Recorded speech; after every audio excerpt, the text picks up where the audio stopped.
la sesión de ortopedia infantil. Esta entidad es el grupo de enfermedades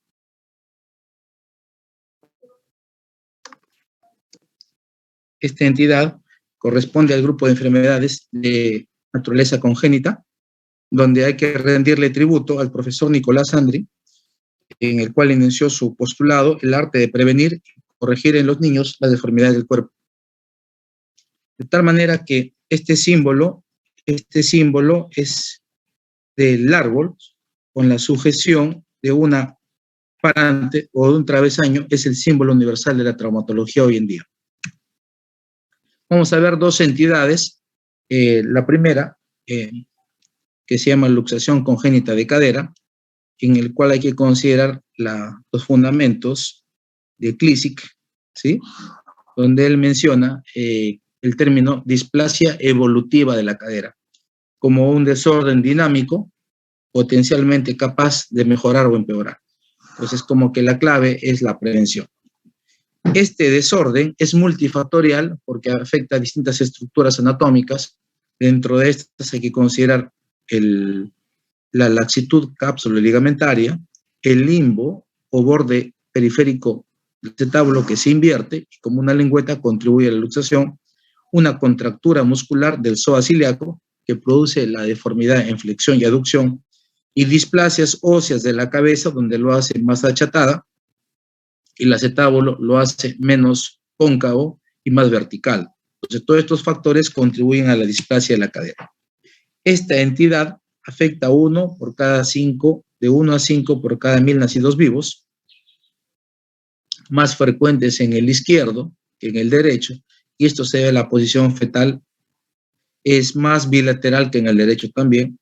La relación féminas-varones es 5-1, donde también se contribuye otros factores como el parto de nalgas. 1 de cada 35 pueden tener relación a esta displasia del desarrollo de la cadera.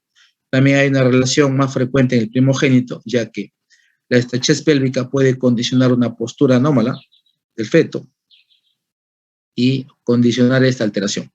Hay una historia familiar de relación en 10% en que tengamos algún familiar y esto se pueda repetir en nuestra prole. Racialmente hay más predominio en la blanca que en la negra y es poco en chinos. Dentro del cuadro clínico vamos a ver dos grupos, un grupo que no deambula y otro que deambula. Sepamos que durante el parto, ¿sí? Durante el parto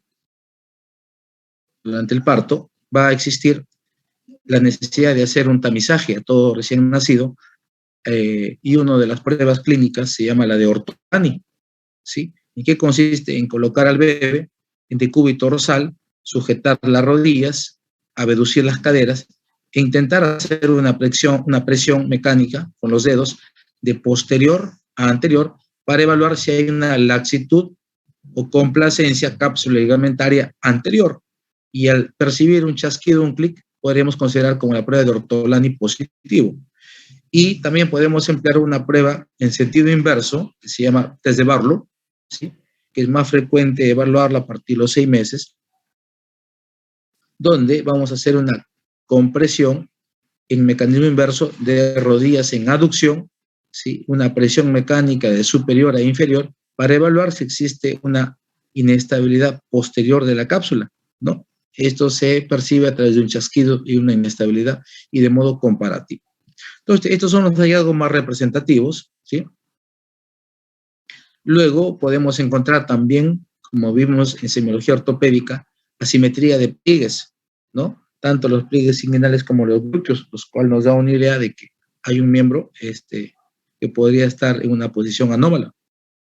Y los niños que deambulan, vamos hablando a partir de los 8, 10, 12 meses, pues vamos a encontrar algunos hallazgos característicos, ¿no?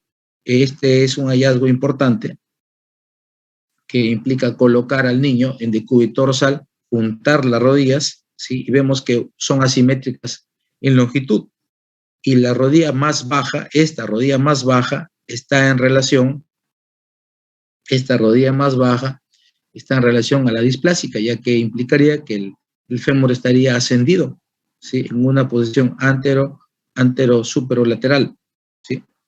Y El otro hallazgo representativo es que a la deambulación, cuando hace la monopedestación en el lado afecto, la hemipelvis se bascula al otro lado, ¿sí? Y esto está en relación a insuficiencia del glúteo medio. Esto se llama el test de Trendelenburg. ¿Preguntas hasta acá?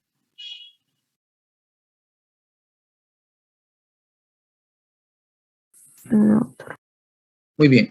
Entonces, la clasificación de la displasia está en relación al concepto de un desorden evolutivo, ¿sí? Al estadio en que la encontremos, y esto es un estadio progresivo. De tal manera que lo normal es que en un hueso inmaduro de un infante tengamos esta relación anatómica, tenemos cartílago articular, tenemos periférico al ilíaco. Recordemos que el acetábulo constituye la fusión del ilíaco, el isquio y el pubis, ¿sí? Y que tenemos un núcleo de osificación que se llama epífisis, ¿sí? Epífisis. Este núcleo de osificación va a ir progresando y en el futuro va a dar origen a la cabeza femoral. Entonces, lo anormal es que podemos encontrar un estadio incipiente llamado cadera displásico subluxable, donde noten ustedes el contacto entre las superficies articulares disminuye, pero de un modo parcial, ¿sí? No se elimina, ¿sí? Algo que podemos encontrar aún es que el núcleo de osificación se mantiene normal, ¿sí? Y esto puede progresar temporalmente a este tipo de anatomía que se llama una subluxación, donde ya el contacto entre las superficies articulares es parcial, ¿sí? Y la cabeza se torna excéntrica con respecto al acetábulo, además que el núcleo de osificación de la epífisis se encuentra hipoplásico o disminuye en tamaño. Finalmente, el estadio final, que es una luxación pura, donde no vamos a encontrar contacto entre las superficies articulares, ¿sí? Es más, el núcleo de osificación de la epífisis es muy pequeño, el ligamento redondo se torna hiperplásico y largo y constituye un factor luxante. Y además, noten ustedes que se busca compensar a través de la formación de un neoacetábulo, ¿sí? De este modo, el neoacetábulo va a contribuir a generar una postura que aparentemente compense, ¿no? Sepan ustedes que la displasia del desarrollo de la cadera es indolora en su estadio infantil. ¿Preguntas?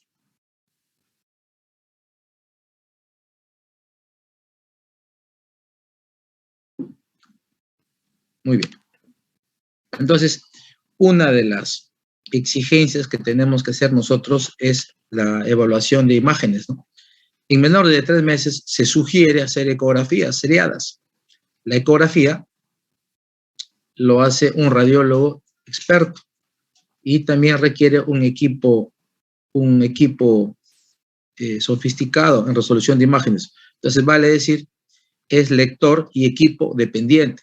Lector y equipo dependiente. O sea, no podemos pedir de rutina y literalmente enviarlo a cualquier lugar para que lo hagan, porque vamos a generar en nuestros los pacientes y los padres de familia esa ansiedad. ¿Cuál es la respuesta, no? ¿Cuál es lo normal y cuál es lo anormal? Entonces, hay que saberlo solicitar. Mejor es tener una pesquisa clínica a través de los signos de Ortolán y Barlow, inicialmente, asimetría de pliegues glúteos, y referirlo a una unidad de ortopedia infantil. Sin embargo, en los niños ya en los cuales podemos evaluar 6 meses o más, podemos considerar nosotros la evaluación radiográfica. Y las incidencias que se solicitan son las siguientes. Una frontal anteroposterior, ¿sí? Y otra que se llama la posición de von Rosen o la posición del sapito, donde las rodillas y las caderas están abducidas. Entonces, en una radiografía como esta, que es una frontal, podemos distinguir lo normal de lo anormal. Tenemos así que el lado normal es el lado derecho y nosotros tenemos una radiografía frontal, lo que podemos hacer es trazar una línea horizontal. Esta línea horizontal roja pasa por el centro del núcleo, pasa por el centro del cartílago trirradiado, ¿sí? Y toma el nombre de línea de Hilgen-Reiner.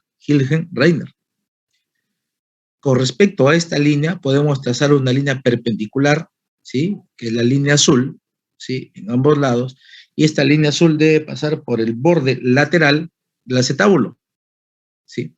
Y esta línea toma el nombre de Perkin, ¿sí? Y ya tenemos por lo menos 4 cuadrantes, en los cuales podemos identificar algún hallazgo.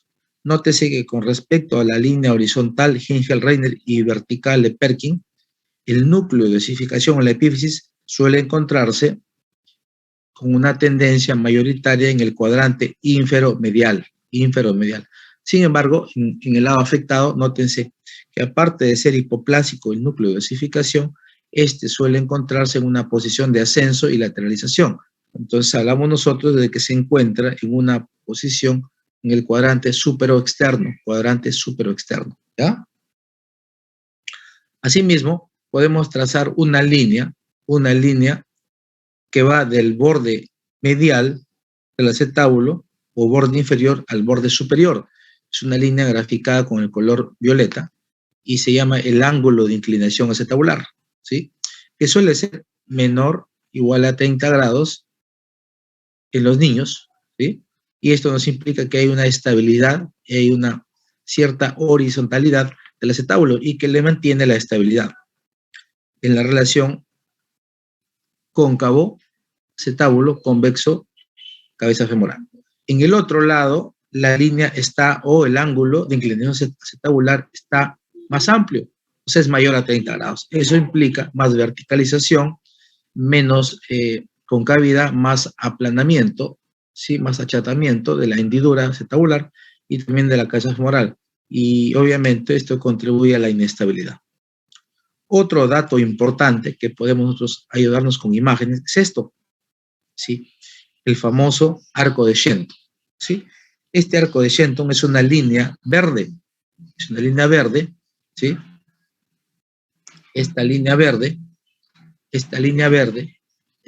llamada arco de Shenton, es una línea que pasa por el borde medial, ¿sí? Pasa por el borde medial del cuello femoral y el borde inferior del agujero obturador, ¿sí?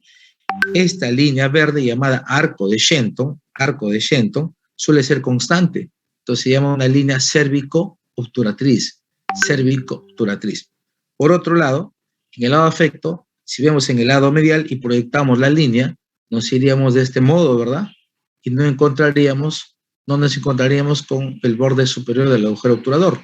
Y si empezamos por el agujero obturador, del mismo modo no nos vamos a encontrar. Entonces se llama arco de Shenton roto o distorsionado, ¿sí? Arco de Shenton roto o distorsionado. De tal manera que estos son los hallazgos imagenológicos más representativos que contribuyen al diagnóstico de displasia sobre la cadera. ¿Preguntas? No. Muy bien. Dentro del protocolo de tratamiento, ¿sí? Lo correcto es manejarlo precozmente, ¿no? Tenemos a niños menores de 1 año, en los cuales tengamos un signo de Ortolani positivo, podemos empezar ya con un arnés de Pavlik, ¿no? Que es este dispositivo, que es un inmovilizador tóraco-pédico, que trata de mantener el tórax como punto de sujeción a los miembros inferiores, manteniendo las rodillas y caderas abducidas a 30, 60 grados, ¿sí? Con las rodillas flexas 90 grados, según la postura anatómica funcional del bebé. Este arnés de Pavlik hay que mantenerlo por 3 meses en promedio. Y miren, recomienda ecografías semanales hasta lograr la estabilidad, ¿ya? Y nosotros lo que tenemos que hacer es mantener esta postura y mantener luego de colocar este arnés de Pavlik, colocar un aparato de yeso que se llama ortesis hasta lograr un ángulo menor a 25 grados en lo posible, ¿no? El ángulo de inclinación acetabular, lo cual nos da garantizar la estabilidad. Y hacerle un seguimiento hasta su madurez esquelética, ¿sí? Si este signo de Ortolani se hace negativo, ¿sí? Nosotros tendríamos que indagar, ¿no? Indagar que podemos emplear una tracción opcional. Quiere decir, tenemos que manipular al bebé para ver si efectivamente esta negatividad del signo implica estabilidad. Y lo que podemos hacer nosotros es, a través de una cirugía, de un tratamiento anestesiológico ambulatorio, sedarlo al bebé y aplicarle una sustancia de contraste en la cadera, ¿sí? Para reducir y tomar imágenes intraoperatorias, ¿sí? Entonces, esto se implica una reducción cerrada por manipulación con una artrografía dinámica. Entonces, colocamos sustancia de contraste en la cadera afectada, ¿sí? Y evaluamos con la radiografía en distintas posiciones, en abducción, en aducción, y vemos el contraste que existe entre la cabeza femoral y el acetábulo, y esto se llama la brecha, ¿sí? Entonces, si tenemos una brecha promedio de menos de 6 milímetros, decimos que hay estabilidad y se ha conseguido la brecha, se ha conseguido el objetivo, y hay que colocarle una ortesis en espica, que no es más que un yeso completo, ¿sí? Pelvipedio en esta posición, por 3 meses, y buscando este objetivo, que el ángulo de inclinación acetabular sea menor a 25 grados y que sea un seguimiento hasta su madurez esquelética. Recordar que ellos pueden tener, los pacientes pueden tener una coxartrosis displásica sintomática en su edad adulta joven, ¿no? Y hay que advertir que si lo tuvo, va a tener alguna secuela y hay que cuidarlos, ¿no? Y decimos que ha fracasado el procedimiento de reducción cerrada si la brecha es mayor a 6 milímetros, ¿sí? Entonces, esto va a implicar, a partir del año, considerar que el bebé ha triplicado su peso, ¿sí? Hacer una reducción abierta, sea por un abordaje medial vía aductores o anterior, ¿sí? Anterior vía extensores. Sobre esto hay que colocar un aparato de yeso, ¿sí? Y hacer un seguimiento para obtener un ángulo de inclinación acetabular aceptable hasta su madurez esquelética, ¿ya? ¿Preguntas?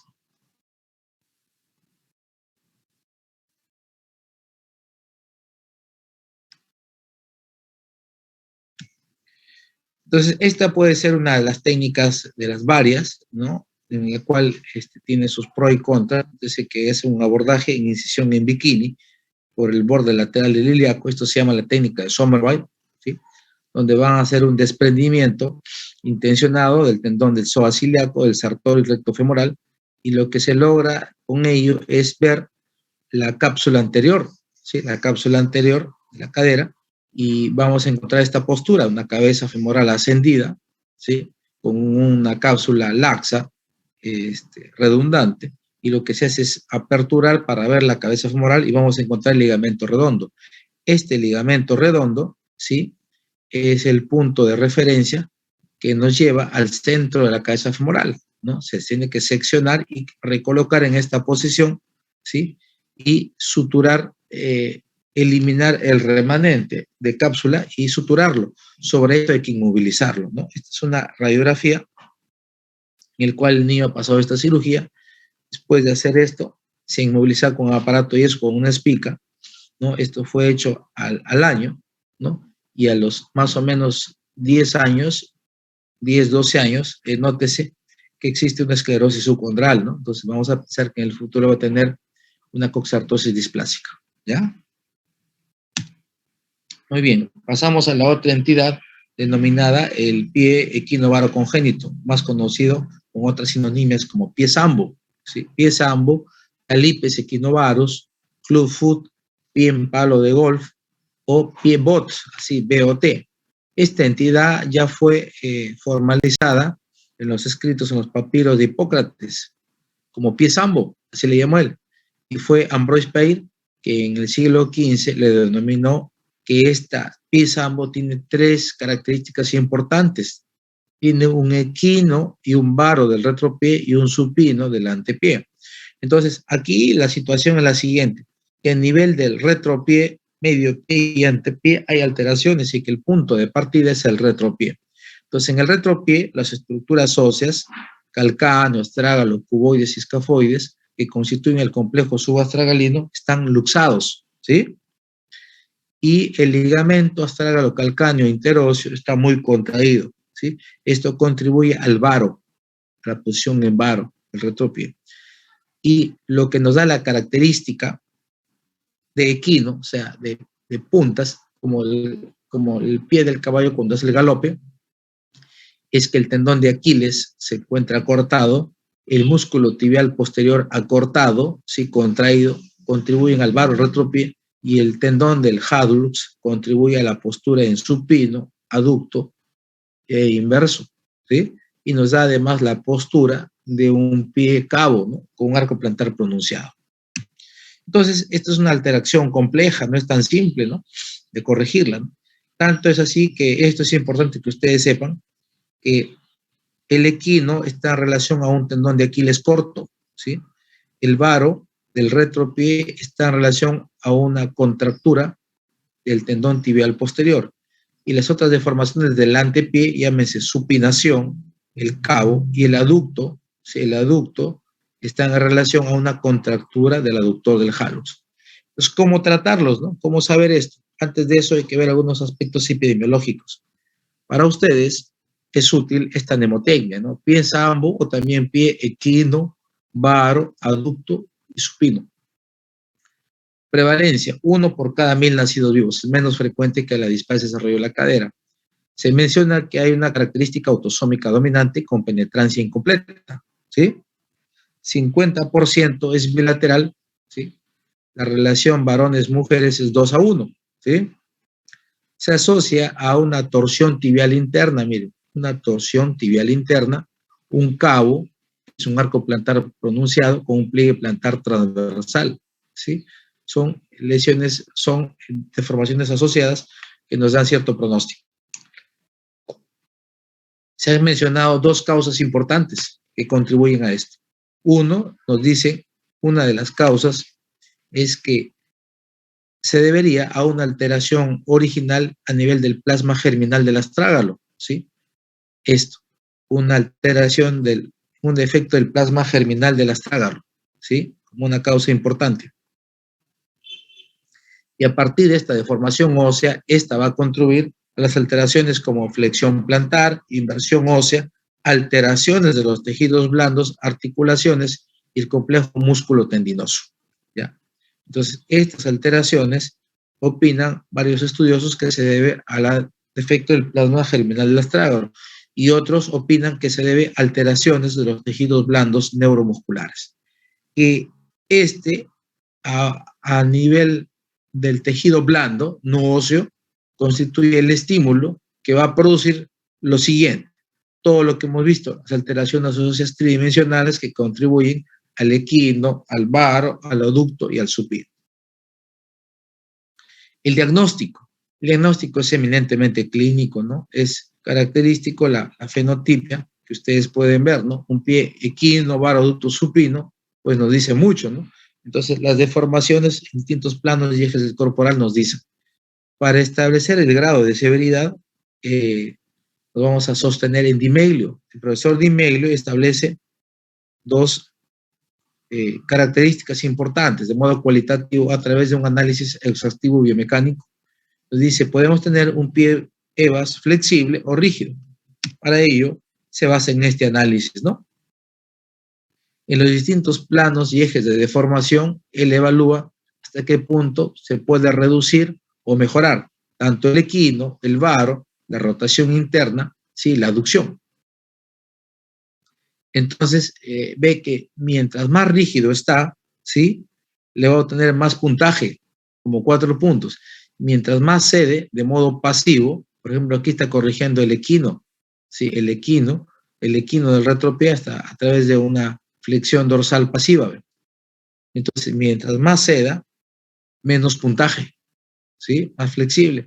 Así en estos distintos parámetros. De tal manera que un pie más rígido tendría 4 por 4, 16 puntos.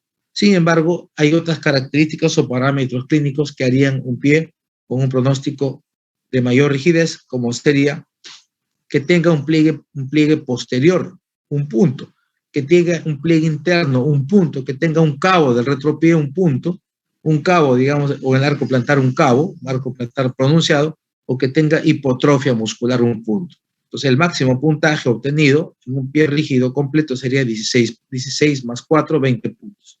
Así se establecen graduaciones, ¿sí? De tal manera que el grado 1 sería un pie benigno, porque tiene menos de 5 puntos. Y en las pruebas clínicas de movimiento pasivo se restituye hasta más de 90 grados en distintos planos y ejes. Por lo tanto, reductible, por lo tanto, el manejo es conservador, ¿ya? Que vamos a ver la técnica del profesor Ponseti, el manejo conservador. Y el grado 2 es moderado, va de 5 a 10 puntos, cede más de 50 grados, es reductible, pero parcialmente rígido. También un manejo conservador es la opción. En el grado 3 se considera severo porque va de 10 a 15 puntos, es parcialmente reductible porque es menos de 50 grados CD y habría que ver la posibilidad de estar atentos ante un manejo quirúrgico para corregir alguna anomalía. ¿Sí? Y en el grado 4 le llaman muy severo, cuyo puntaje va de 15 a 20, menos de 10 grados CD en cualquiera de los distintos planos y ejes, y se considera un pie rígido y el tratamiento quirúrgico es la elección. Así tenemos que en el tratamiento, para ustedes, para pregunta de examen, el tratamiento debe empezar desde que identificamos al niño, o sea, desde recién nacido. De tal manera que muchos de las interconsultas que nos hacen viene de neonatología o de pediatría, ¿no? Neonato de tantas horas de nacido presenta, dice, características compatibles con pie bot, así le llaman ellos, pie bot. Le llamamos pie bot, BOT. Analizamos y vemos que es un pie EVAS, ¿no? Y lo primero que empezamos nosotros es saber si es flexible o rígido, en distintos planos y ejes anatómicos, y empezamos con yesos moldeantes, ¿sí? El yeso moldeante es una técnica patentada por el profesor Ponseti, ¿sí? Cuya metodología implica colocar yesos gradualmente para ir corrigiendo las deformidades de esta alteración, y lo hace en este sentido, en sentido AVE, o sea, de distal a proximal, ¿sí? En cada momento, el profesor Ponseti aplica un yeso muslopedio, así ve, flexión de rodillas 90 grados, y el pie va modificando gradualmente. Vale decir que en un tiempo de 8 a 10 días, ¿sí? Va a colocar un aparato de yeso tratando de corregir el aducto del antepié. O sea, lo va a llevar hacia afuera, ¿sí? En el segundo tiempo retira completamente el yeso y coloca otro yeso del mismo modo, corrigiendo el varo del retropié, 10 días en promedio. Y el tercer momento retira ese yeso y coloca otro yeso, ¿sí? Del mismo modo, corrigiendo el equino del antepié, casi buscando la posición anatómica basal, ¿sí? Esto lo hace y después de ello le aplica fisioterapia y rehabilitación, como todo niño. Si al año de edad no mejora, dice, recién, con paciencia, hay que pensar en una cirugía correctiva, ¿ya? Y el tratamiento quirúrgico, hablamos de que es para un pie rígido o secuelar, ¿verdad? Que no ha corregido con el método conservador, y aplicamos la famosa técnica de Codivía y sus variantes. Entonces, este es el método de Ponseti. Este es el pie EVAS. En el primer tiempo corrige el aducto del antepié, 10 días con el yeso muslopedio. En el segundo tiempo el varo del retropié, y en el tercer momento el equino del antepié, el equino del retropié. De tal manera que esta es la postura final. Vean ustedes, con mucha paciencia, coloco un yeso en un bebé. Después de esto, la terapia física. Lo más residual que suele verse, ¿no? Porque muchos niños no empiezan de recién nacidos, empiezan después de 2, 3 meses, es esto, que va a quedar una contractura residual del tendón de Aquiles, y muchos niños caminan, ¿sí? Con un tendón de Aquiles.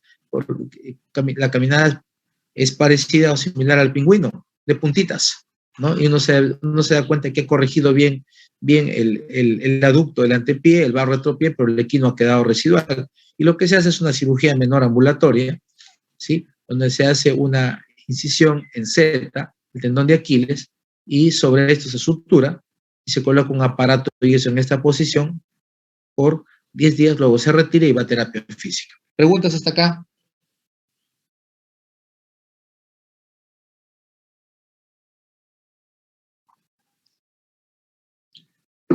Muy bien. Y esta es la famosa técnica de Codivía y sus variantes. Este es en un pie bot rígido o pie EVAS rígido. Nótese que este es el pie izquierdo, ¿sí? Niño debe estar bajo anestesia general, en decúbito dorsal, el pie rotado, el pie abducido y rotado externamente, y se le coloca un torniquete neumático en el muslo para hacer isquemia, y se hace un abordaje posteromedial en el lado medial del tendón de Aquiles, ¿sí? Y en la planta del pie una incisión longitudinal, ¿sí? Y se identifican las siguientes estructuras. Todo este método se llama la liberación posteromedial. Nótese que se ha identificado, en primer momento se identifican los tejidos blandos, ¿sí? Y se hace una sección completa del tendón de Aquiles. Aquí está el tendón de Aquiles seccionado, liberado. Se aísla el paquete tibial posterior para evitar dañarlo. Se secciona el tendón del tibial posterior, ¿sí? Para elongarlo. Y se secciona el tendón del aductor del hallux. de tal manera que se ha corregido aquí con el talón de Aquiles el equino del retropié, con la incisión o disección del tibial posterior, el varo retropié, y con la sección del tendón del hallux se ha corregido la aducción del antepié. Aparte de que lo que se hace son las articulaciones deformadas, es una artrolisis o separación del astrágalo con el calcáneo, escafoides, cuboides, y se lo fija en una posición anatómica correcta, ¿no? Sería fijarlo con un aparato de yeso en esta posición, ¿sí? Rodilla 90 grados, tobillo 90 grados, una posición anatómica. Sobre eso, esperar aproximadamente 2 semanas, retiro de yeso y terapia física. ¿Preguntas?